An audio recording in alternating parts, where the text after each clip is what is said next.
নমস্কার বন্ধুরা, আজও আমি একটি শরবত আপনাদের সাথে শেয়ার করব। ভিডিওটি স্কিপ না করে সম্পূর্ণ দেখতে থাকুন। রেসিপিটার জন্য প্রথমে একটি এখানে বেল এনেছি, আর এটা আমি বাজার থেকে ফাটিয়ে নিয়ে এসেছি। এবার এখানে আমি বেলটা তুলে নেব। এর আগেও আমি বেলের শরবত দেখিয়েছি আপনাদেরকে, এটা কিন্তু সম্পূর্ণ আলাদা। বেলটা আমি এভাবে চামচ দিয়ে পুরোটা তুলে নেব। এবার এখানে আমি অ্যাড করে দেব নর্মাল জল। জলটা দিয়ে এটাতে খুব ভালো করে চটকে নেব। তবে বেলের কাতটা খুব বেশি মোটা করব না, পাতলা করেই করব। এটা হয়ে গিয়েছে। এবার এখানে আমি 2টো গ্লাস নিয়ে নিয়েছি, আর গ্লাসের মধ্যে 2টো করে আমি বাতাসা অ্যাড করে দিয়েছি।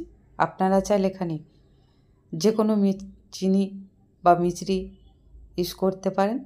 এবার এই বেলের কাতটা আমি 2টো গ্লাসে সমান পরিমাণে নিয়ে নেব। এখানে যে যেমন মিষ্টি খেতে ভালোবাসে সেই অনুযায়ী দেবেন। 2টো গ্লাসের মধ্যে আমি সমান পরিমাণ বেলের কাত নিয়ে নিয়েছি। এবার এখানে আমি নিয়ে নিয়েছি 1 প্যাকেট জলজিরা। জলজিরাটাও সমানভাবে আমি 2টো গ্লাসের মধ্যে ভাগ করে দিয়েছি। এবার এখানে আমি অ্যাড করে দেব লেবু। এখানে আমি পরিমাণ মতো 2টো গ্লাসেও লেবু রস অ্যাড করে নেব।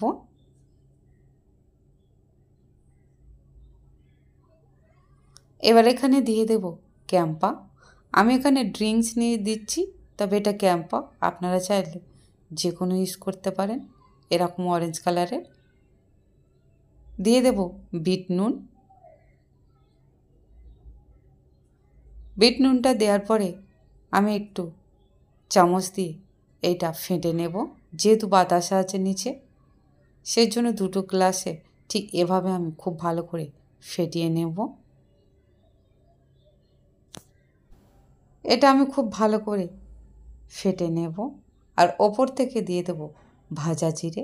জিরেটা আমি শুকনো কলায় ভেজে নিয়েছিলাম, ওপর থেকে আমি দিয়ে দিয়েছি পরিমাণ মতো।